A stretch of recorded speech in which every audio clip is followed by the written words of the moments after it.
everybody, welcome to Off the Rack. I'm Sal. And I'm Tiffany. Today we're going to talk about Justice League of America Rebirth #1, written by Steve Orlando with art by Ivan Reis. Then we're going to give you our recommendations for books that are coming out this week on Wednesday. This is the show where we talk about a book based on their art, writing, and story, tell you what we thought about it, and whether we should recommend it. Tiffany, what'd you think of JLAR #1? It was fun. I liked it. I also liked it. Let's talk about why we liked it so much. I feel like, and I could be totally wrong, because I have only a very cursory understanding of what's going on in Rebirth, let's be honest. But this felt like a pretty significant book. Batman's prepping for something. Yes. And the word gods is brought up an awful lot. Mm-hmm. We also have references to previous continuity in a way that I hadn't seen, that I have seen before, but hadn't expected. Okay. For example, the reference to the Happy Harbor, Rhode Island base was kind of amazing to see. That was super cool.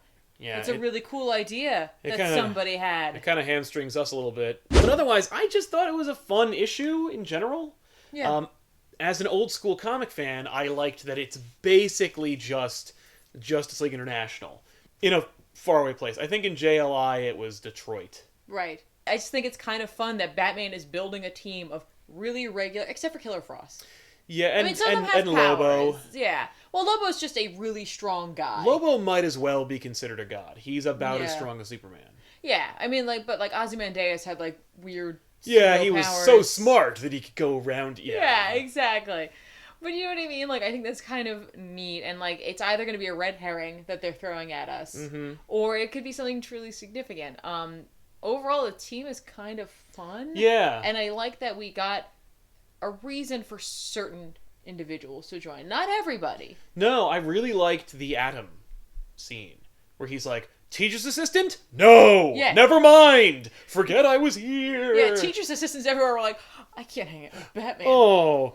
Spoilers, he winds up in there anyway. I know, and it's all because of Lobo. That I thought was an amazing moment. He's looking at the calculations on the board. Mm-hmm. I was like, wow, Lobo's smarter than I expected. Right? Lobo exactly. He's way more intelligent than I was anticipating.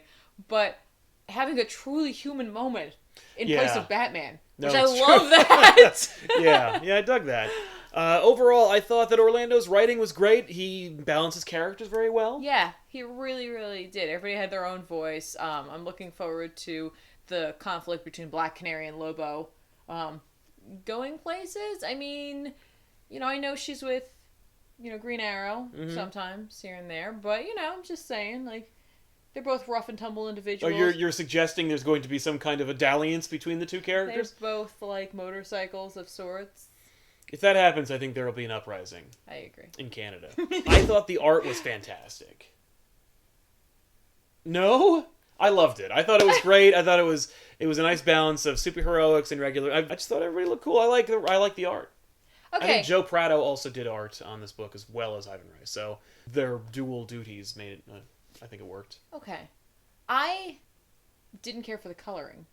Again, with the coloring. I don't know. I didn't like it. The coloring really shifts from, close-ups looking kind of okay sometimes. Lobo's looks great. I don't know what it is. And, again, it's a first book. So, I try not to be too harsh on that because, if you're not used to working with an artist, if you're not used to work with, the characters themselves, let them get their feet wet. Right. And I just feel like it detracted from the actual art, because I think the actual art was really competent. I agree. I did not notice all those differences, but that said, whatever. So overall, can we recommend Justice League of America Rebirth #1? Are they going to keep calling it Justice League of America Rebirth, or is it just going to be called Justice League of America after this? Jalar! I hope it's... I don't know. Who enjoyed Jalar #1? I did. I did too. I recommend it. Pick it up. Yeah, I think this is a really cool place to get in on the ground floor on a Justice League book. You're getting Batman in there. You're not going to necessarily get a lot of the Bat family. No. But, you will see Batman having to interact with these people who... He's essentially created a powder keg. Yes. In certain But he did spots. that before, and we know how that turned out, and it was great. Yeah. It was a great book. I'm hoping for shades of international in this as well. There you go. It's the best Justice League book out right now. Oh. I can't say that because I don't really read the other Justice League books, but I just like this. I liked all the characters. I thought it was a fun team, good balance of personalities. Oh, and power. and power. Justice League of America Rebirth #1 from Steve Orlando, Joe Prado, and Ivan Reis. Pick it up. It came out last week. You can get it digitally or in physical copies at your friendly local comic book store. Now let's get into recommendations for books that are coming out this week. I'm looking forward to this. Super Sons #1 is finally coming out from Peter J. Tomasi and Jorge Jimenez. I have been looking forward to this since the announcement at DC Rebirth's panel at WonderCon last year. Holy damn, I don't even know what it's about. I'm looking forward to it. We got some great preview art for it over the last week or two. We also got a great prelude to it in the main Superman title, which is also coming out this week and you should pick up. And it has been just fantastic. I've been really anticipating this title, and I'm finally looking forward to seeing how it goes. Also, the promo art, top notch. Check it out. Alright, so this is another week in which I am going to be losing a lot of money out of my wallet because there are a lot of comics that are coming out this week that I'm really super interested in. The funny part is only one of them is an indie book, so why don't we start over there with God Country #2. I really like God Country #1. I like the idea of dealing with Alzheimer's, I like the idea of giant swords, and I like the idea of gods in Texas, so I'm on board for #2. Over in the DC universe, I am so jazzed for Batwoman Rebirth #1. Look at this team. It's written by Marguerite Bennett and James Tynion IV. Yes.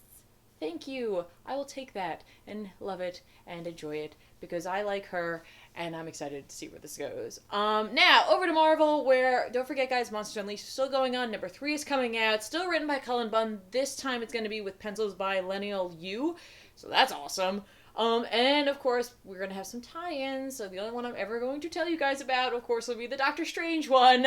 So Doctor Strange #1, the Marvel, or the Monsters Unleashed tie-ins coming out. I will obviously be grabbing that. It's written by Chip Zdarsky.